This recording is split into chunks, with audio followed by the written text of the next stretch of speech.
Sanibonani South Africa, ngiyabingelela.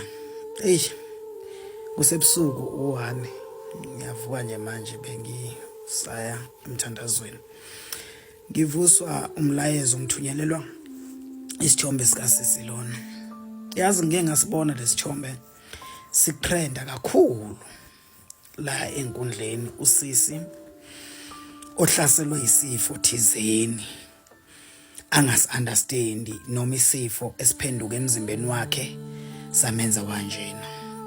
Ngizokhuluma ke njengenyanga yeshumi na last ngingadibana nezinye inkinga. Zikhona inkinga esihlangabezana nazo sisebenza singabalaphi esibhekana nazo esingakwazi ukuzoyikhuluma phambi kwabantu ngoba umuntu uba nesecret nangabumelaphi. Uyayifihla inkinga abhekane nayo, uyayudile nje nayo esayidini. Ngikhumbula kahle ngesinye isikhathi kunosisi owakwafika kimi. Lwasisibopha kakhulu opha kube nento enyakaza esibelethweni. Nengikhumbula kahle waze waphuma ngathi nangabe ngimlekelela kwaphuma into eyisigaqa ngaphansi. Yayilihluli nje kwakuba ke siyaphila ke. Ngize kudadewethu lo. Dadewethu lento ekuphethe. Ungadlala abantu bethu ungenwe ledlozi.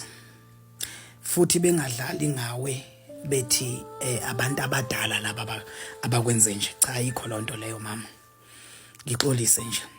Lesifo sakho si deep kakhulu mama. Kakhulu, sinzima kakhulu.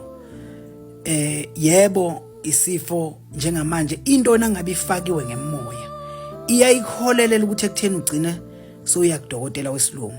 Siyadingeka kuwena. Yebo kwesinye isikhathi bakuzothi ngeke bebone lutho noma bekutshela ukuthi igazi emzimbeni alikho liphelile. Mhlawumbe uthola ukuthi bethi hayi kunamanzi, mhlawumbe inhliziyo so kuzoba nezinto abazosikhuluma ezibhekene nalesi sifo sakho.